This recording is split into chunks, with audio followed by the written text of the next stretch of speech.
Okay, welcome everybody back to the Fantasy Savvy Weekly Show with your host Steve D'Angelo. We're back for Week 10 picks. Also, we're going to recap this Thursday night game. Another absolute wild, incredible game between the Ravens and Bengals.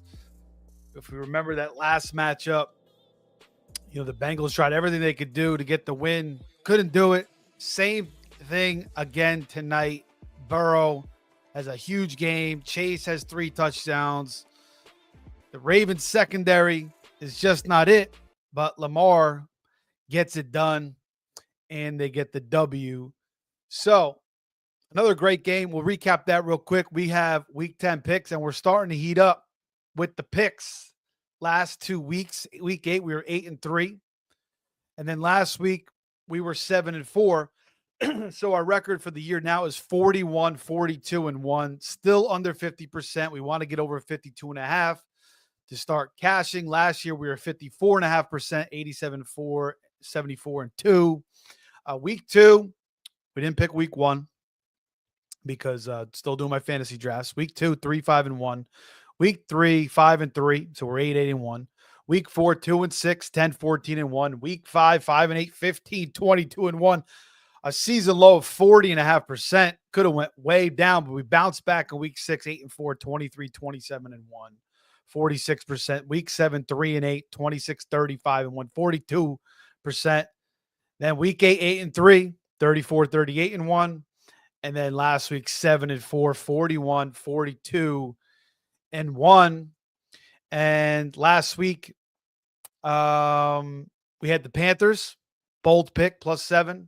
Bengals covered -7. New England also covered +3.5. Bills -6 covered. Jags, Philly over. Arizona Bears under 45. We lost the Rams, Seattle over 47, but we did hit the Rams -1. We lost Green Bay +2. We lost Kansas City -8.5, but we did hit the KC Tampa Bay over 45. So 7-4 last week, 41 and 42 and 1 on the year, 49.3%. And week 10, we only got 6 picks this week. I could probably maybe pick, grab a couple more out, but I'm going to keep it down to 6. That's what we'll go with this week for week 10. And we'll come back on the other side. We'll recap this Thursday night game. You guys got any questions, comments, throw them in there. You want to talk fantasy, you want to talk NFL picks, you want to talk some NBA, whatever you want to talk. We'll get into it on the other side. Fantasy Savvy on X. You can follow me there, fffaceoff.com. This show is presented by the Faceoff Sports Network. Follow the show, like, subscribe, share. Thank you for joining us tonight. Let's go. Welcome to the Fantasy Savvy Weekly Show with your host, Steve D'Angelo, presented by the Faceoff Sports Network, discussing high-stakes fantasy football, waiver, fab, free agent pickups, NFL picks, and more. So sit back, relax, and enjoy the show.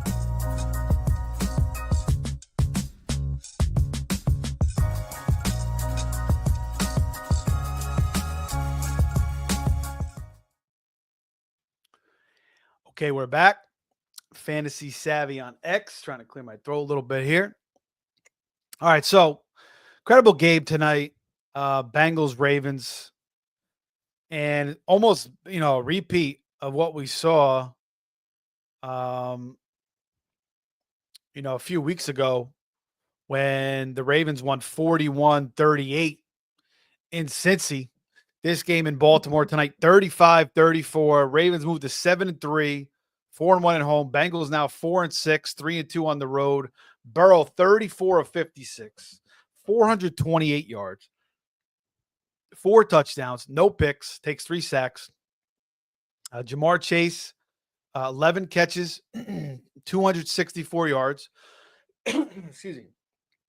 He goes absolutely nuts. 3 touchdowns, 17 targets, 70-yard catch for a long.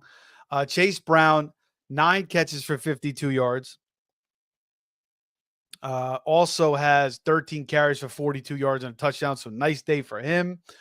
Tanner Hudson outproduces Mike Gesicki. Mike Gesicki started a little hot, then got cold, disappeared. Eric All Jr. is playing over him. But then, last 2 weeks, Gesicki's been going off with T. Higgins out.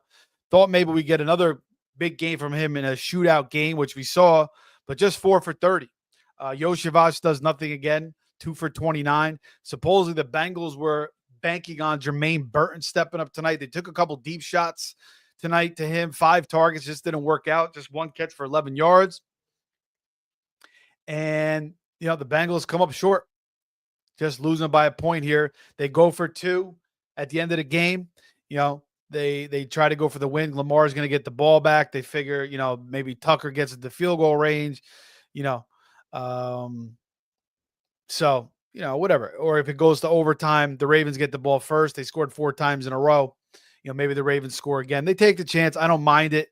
Could have been a flag. There's a couple holdings. Burrow also got hit in the face on the play. No call there. So a little bit fortunate for the Ravens. But Lamar, 25 of 33, 290 yards, 4 touchdowns, also no picks. Tylan Wallace, a guy that I always kind of liked. I had him on my dynasty team. We saw him have that huge kick return last year, punt return. And then, he had another similar play where he was dancing down the sideline, almost stepped out. 3 catches for 115 yards and a touchdown. So, he had a good game. Bateman went 6 for 54 and a touchdown. We also saw Aguilar catch a touchdown, just 1 catch. Zay Flowers, just 4 for 34. He kind of seemed to be the focus and, open up things for Tylan Wallace, Bateman, even Aguilar in the end zone. Andrews, nice game, 6 for 68 with likely out. Also scores a touchdown. Derrick Henry, just 1 catch, but 16 carries for 68 yards, does get into the end zone. Once again, terrible game for Justice Hill. I mean, this guy just never know when to start. He's either going to catch like 6 balls for, 70 yards or, do absolutely nothing. And that's what he did tonight. Just 2 catches for -2 yards and 2 carries for no yards. And Lamar now, I believe he's up to 24 touchdowns on the year. Is that what he's got after tonight? Just 2 interceptions. I mean, he won the MVP. He only threw 24 touchdowns last year. You got some other people in the mix, like Josh Allen's having an incredible year. He's barely turned the ball over, just 2 picks for him as well. Both really not his fault. But, I mean, it's going to be hard not to give this MVP to Lamar Jackson with the way he's playing. To me, this is the best he's ever looked. I mean, he's just totally in an absolute zone right now. We've seen this from Lamar in the past where he's been in the zone and he kind of falls out of the zone and he plays sloppy. And then obviously in the playoffs, he has his struggles, but I mean, he's on for like career passing numbers this year, second year in this Todd Monken system. And then Burrow, he's finally staying healthy. He's got 20 touchdowns himself. With just 4 picks. I believe this is up to date here. Or maybe he's got 24 too. No, I think he's got 20. Let's see. 9, 10, 12, 17, 19, 20. Yeah, he's got 24 also. Crazy. 24 touch. Burrow is going off his damn self. Finally staying healthy. And T. Higgins is still not even in the lineup. It doesn't matter. Burrow is just lighting people up right now. Lit up Vegas last week for 5 touchdowns. Baltimore for 4 touchdowns. Last time he played Baltimore, he also went off for 5 touchdowns. So he's got 10 touchdowns against Baltimore this year. 3 against Washington and then 5 against Vegas. So pretty incredible year for Burrow. He's absolutely dealing as well, but they're struggling. They're only 3. I mean, they're only 4. I mean, they're 4-6. They're 4-6. They could still, squeak into the playoffs here, obviously.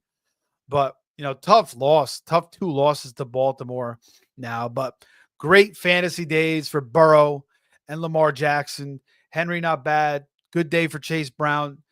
Jamar Chase, the number 1 fantasy receiver, going absolutely bonkers tonight.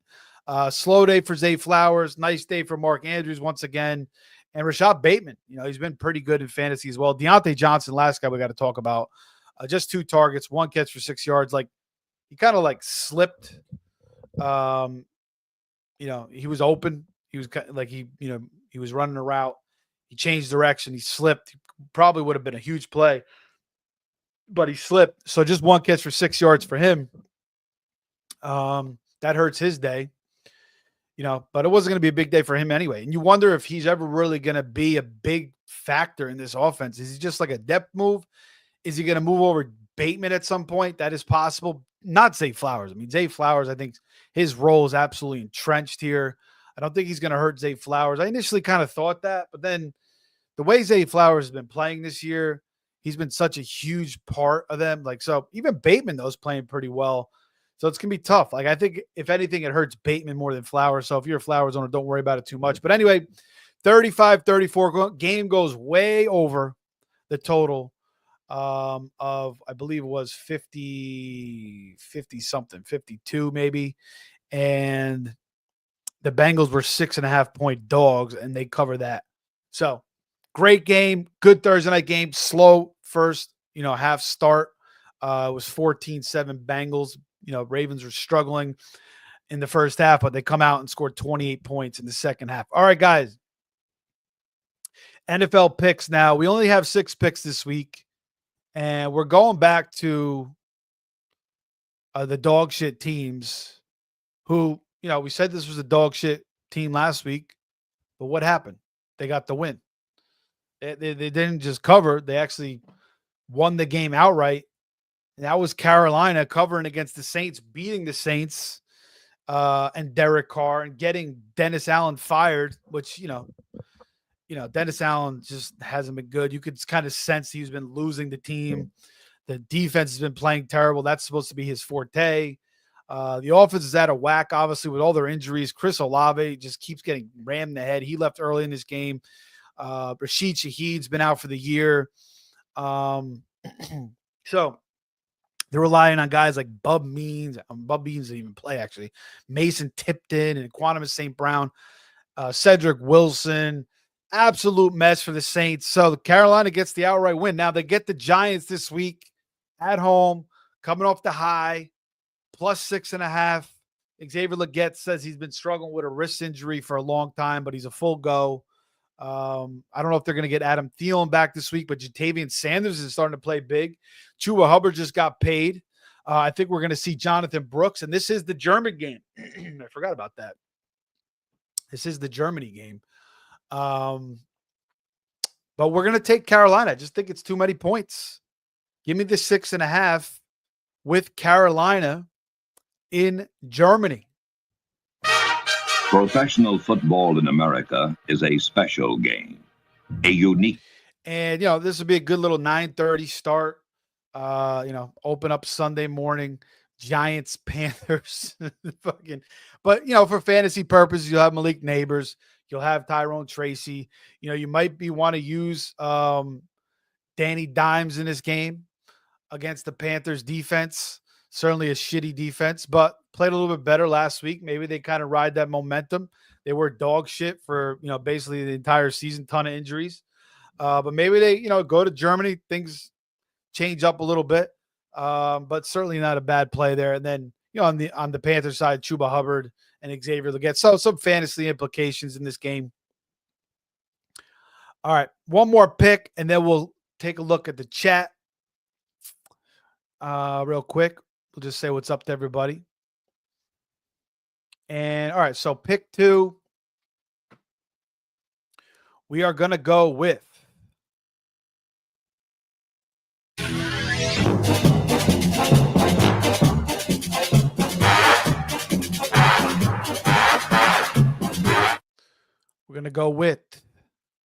the defending champs who just keep winning ugly every single week, but they keep getting the job done.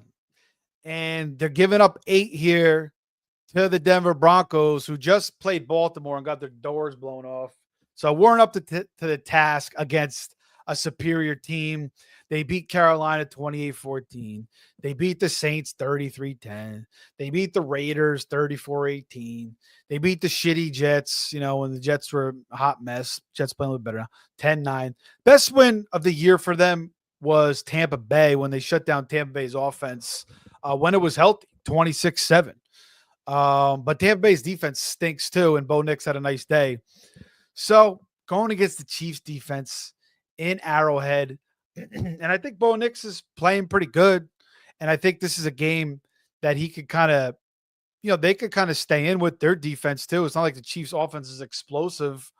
Um, so it isn't a bad matchup. I think where Bo Nix can get in trouble is like a game against Baltimore where he's got to catch up and you got to force Bo Nix to throw down the field a lot. That's not really where they're going to, execute. It's going to be slow, methodical drives. He's using his leg to extend drives, short passes, a little bit of the run game, relying on their defense. But Kansas City, Arrowhead, last year in this matchup, the Chiefs won 19-8 at home. So I think the Chiefs with their defense, close one last week against Tampa. And Mayfield did do a good job against the Chiefs defense, despite, missing all those weapons. So maybe Nick Sutton can do something decent. I just don't see it. I feel like the Chiefs defense will dominate. Hopkins now, Kelsey, obviously coming up. Hopkins get into the mix. Kareem Hunt still looking good. Worthy, maybe he could do a little something. Mahomes at home. I just feel like they cover this game. I think they win by like 10 points. I think they could cause Nick some problems, maybe sack him a few times, maybe get a turnover. But maybe the Broncos keep it close here. I mean, they did beat the Chiefs last year, but that was in Denver. So this is in Kansas City, and that was the last matchup too. So the Chiefs remember that loss. They're trying to go for the perfect season. They're 8-0. They've already won 3 Super Bowls. So now they want the perfect season in the Super Bowl. They're kind of like on that Patriots trajectory. So I think they cover. I'm going to be rooting for Denver in this game, actually, though, even though I'm taking Kansas City. I would love to see Kansas City lose sooner than later. I mean, their schedule, it's just not that hard. I mean, they play the Bills, but I mean, if they get past the Bills, they could potentially be undefeated. So maybe Denver pulls the upset, but let's go with Kansas City -8 in this matchup. All right, and we got Jamie saying, "What up, dude? What's up, Jamie?" Jamie also says, "Kind of salty earlier today." Anthony Hoffer ignoring all my questions in the chat. Well, don't worry about that, man. I mean, there's a lot of people jumping in now. They got tons of questions, so they're just trying to get it through. But they definitely love you, man. They appreciate you. Definitely not blacklisted, brother. Definitely not the case. Marky 219 says, "Should I drop TJ Hawkinson or Mark Andrews for Sam Laporta?" No. I mean, you're not dropping Mark Andrews. TJ Hawkinson, maybe, but I mean, you got 2 really good tight ends there. I mean, I think you just stick with it. Hawkinson could definitely be better than Laporta the rest of the year. Jameson Williams is going to come back. Laporta really hasn't been that great. Andrews is going to be, he's really getting it going. So I don't think you make that move. I would just stay put, man. Captain Joking says, "Huge fan of the show. Already a sub. Quick question. Should I flex McLaurin or D-Hop? I'm afraid of the Steelers D, but also afraid of the Surtain treatment." Appreciate that, man. Welcome to the show. And should I flex McLaurin or D-Hop? And yeah, I mean, D-Hop could get that Surtain treatment, could slow him down, certainly. But I mean, McLaurin, after Daniels and McLaurin played the Bears, their secondary, and I'm not really. I think Daniels and McLaurin are just matchup proof, and I like McLaurin. D-Hop could certainly beat Surtain, but I think it's a tougher matchup. And McLaurin, I think, could beat Joey Porter Jr. He could school him a little bit. So I think I'm going with McLaurin. 2 good options there. But McLaurin, I'm not afraid of him in any matchup. He's really showing, how skilled he is now with a legitimate quarterback. I mean, he had 4 straight 1,000-yard seasons with absolute trash at quarterback. Now he's got Jaden Daniels, and we're seeing, how good he really can be. Career, he's probably going to have a career high in touchdowns after all those low touchdown totals in his career. Jamie says, "McLaurin and D-Hop are both in my wide receiver versus cornerback article. I'm currently dropping tomorrow. Both tough matchups, but I'm still rolling out McLaurin over D-Hop, so he agrees with me with as well. Dennis Allen, 7th straight loss, the longest streak for the franchise since 99. F that guy. He never deserved the job. 18-25 record with no playoff appearances. I agree. Like that whole staff with Dennis Allen and Pete Carmichael just riding the coattails of Sean Payton all those years. They should have just started over, after Peyton left. I mean, I understand, like, you keep the systems in place, but it just didn't work out. And, both those guys, it's good for the Saints that they're gone now. They were just not good. You could sense it for a while now. Bold prediction from Jamie: Broncos give the Chiefs their first loss. I mean, it's possible. Their defense is really going to have to step up. And like I said, Bo Nix gets in trouble where, like, if he's down, they got to play catch up. I don't think that's his strength. But if you're in a close game, he can use his feet to extend drives. He can make plays on the run. But this is going to be a tough test. This is definitely the best defense he's faced all year in the Chiefs. So it's going to be interesting to see how he looks. Remember, the Jets had him at minus negative yards in the first half when they played them. And the Jets ended up winning 10. I mean, the Broncos ended up winning 10-9 because the Jets defense couldn't do shit. I mean, the Jets offense couldn't do shit, rather. So I expect the Chiefs to do a little bit more now with D-Hop. I think they'll get the run game going. They'll slowly, methodically move down the field like they usually do. And Mahomes will put up points when he needs to put up points. And Buckner will kick the field goals that he needs to. Jamie also says he probably figured I'm smart enough to figure my own shit out and focusing a little bit. Yeah, I mean, that too, man. You got the super chats coming in. They focus on that. McLaurin remains a key target in Washington's passing attack. It'll be interesting to see if the Commanders can find ways to exploit other parts of the Steelers' even great mismatches. Yeah, Noah Brown's coming up a little bit. He's coming up. I would like to see them use Luke McCaffrey a little bit more. I noticed they used Ben Sinnott a little bit more last week. Brian Robinson's been out.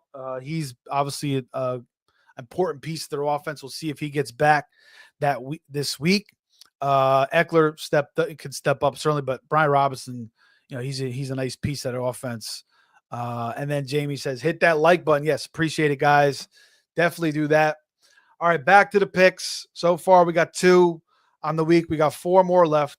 And we're still in the 1 o'clock. Actually, you know what? I'm sorry. We're staying with the Chiefs game. I forgot to throw this in there. We're going to go with the under in that game as well. 42. We like the Chiefs to hold Bo Nix low points, just like the Jets game when they held them to 10, the Broncos to 10. And we like Denver to kind of slow down KC's offense too. So I actually think this might be the better play rather than the Chiefs, the under 42. KC Denver under 42. So that's pick 3. Now pick 4. We go to the 4 o'clock slot, and I do like this pick a decent amount, and we'll find this on DraftKings.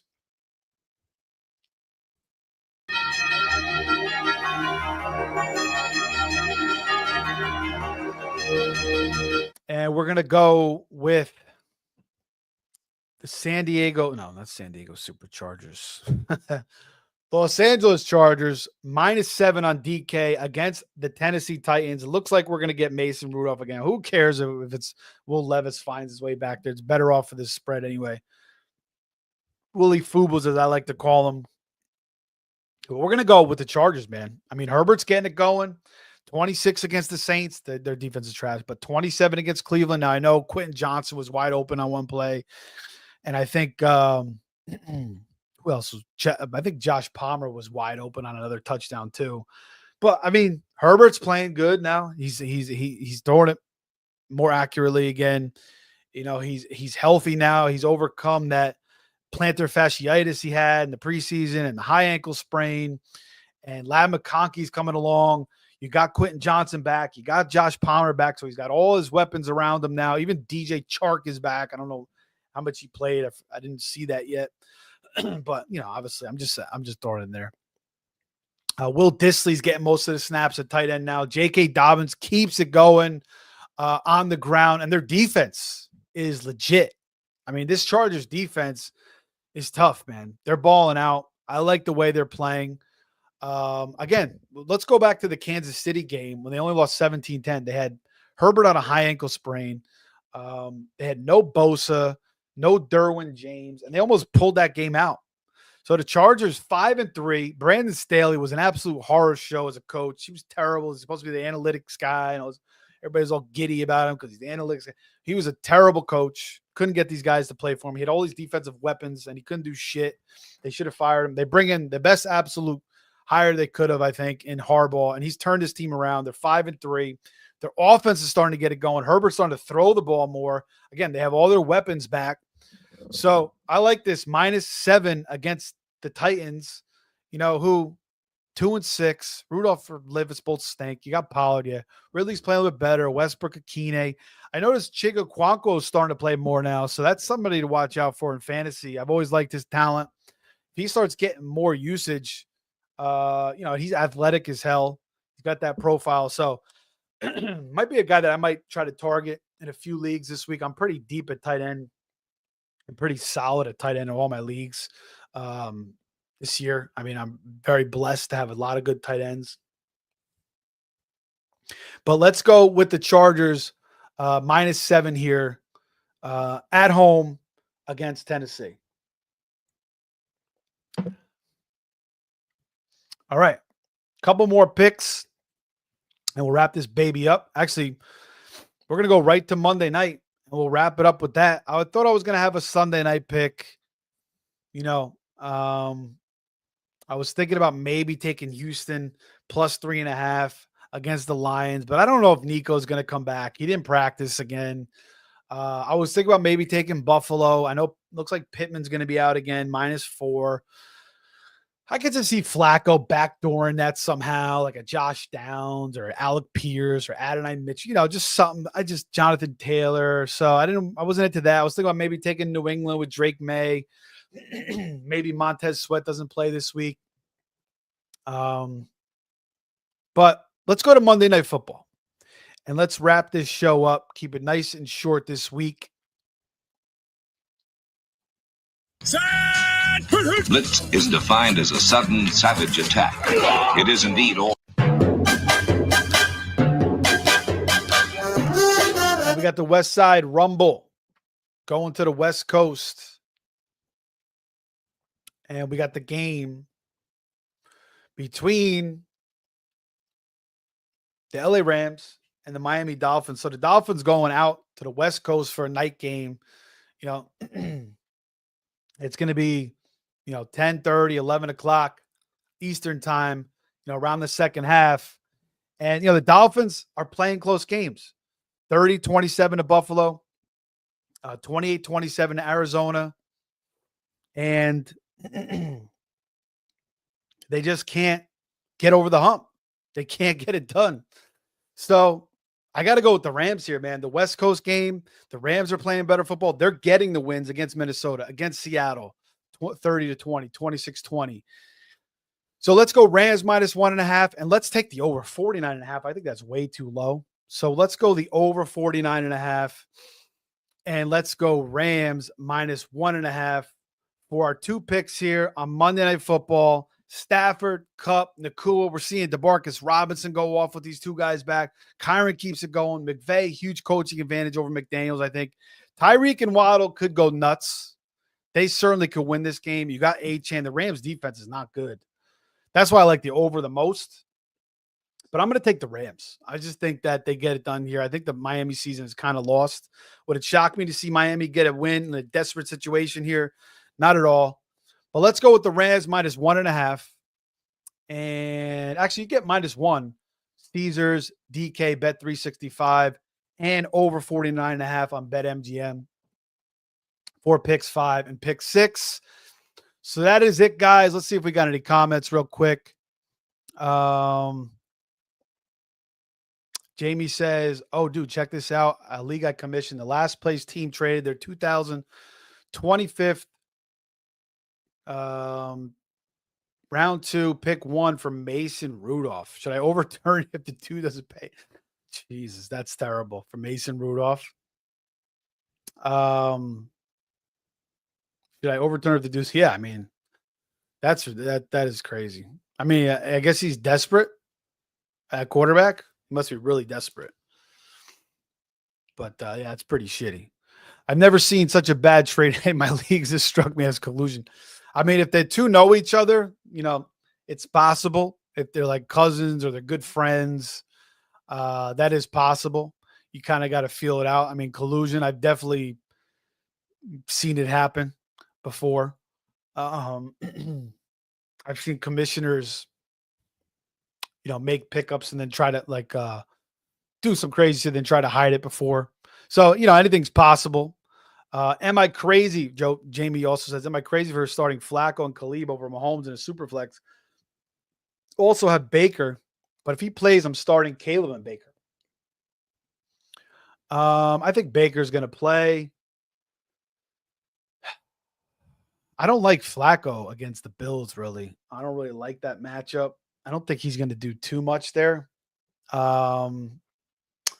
So I don't know. I don't know if I trust Caleb, man. I guess against New England, it's not terrible. He's got to bounce back this week.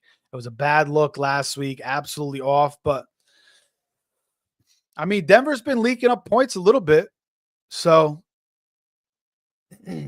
I would probably go Mahomes and Baker. I think that's what I would go with, man. I don't know if I trust Caleb. He's got to show it to me, even against New England. I mean, I know he's had some pop games against some other shitty defenses, but New England's a little bit better of a defense, than the Panthers and the Jags. I think they're better than both those defenses. So I would go Baker and Mahomes there, man. Mr. Wumbo says, is it an 8-team league where you start 4 quarterbacks or something regarding the Mason Rudolph for a 2025 round 2 overall, the first pick of the second round? Because sheesh, he says. Yeah, crazy stuff. So let's recap the picks, guys, and we'll get the hell out of here. Week 10 picks. Again, 41, 42, and 1 on the year. Last year, we were 87, 74, and 1 all the way through the Super Bowl, 54.5%. So we're getting there. Last 2 weeks, 8 and 3.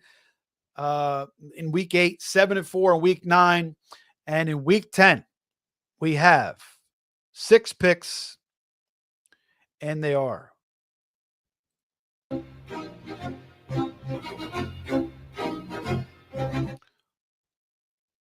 Panthers plus 6.5 in Germany against the Giants. Maybe that goes up to 7. Chiefs minus 8 against the Broncos. Kansas City, Denver under 42. I'll say that's one of my best bets here. Chargers minus 7 against the Titans. That's another best bet. Rams, Dolphins over 49.5. BetMGM, another best bet. And then Rams minus 1.5 against the Dolphins on Monday night in LA. Miami playing the late night game. East Coast team going to the West Coast. The circadian rhythms are a little bit messed up. So that'll be pick 6. There you have it, guys.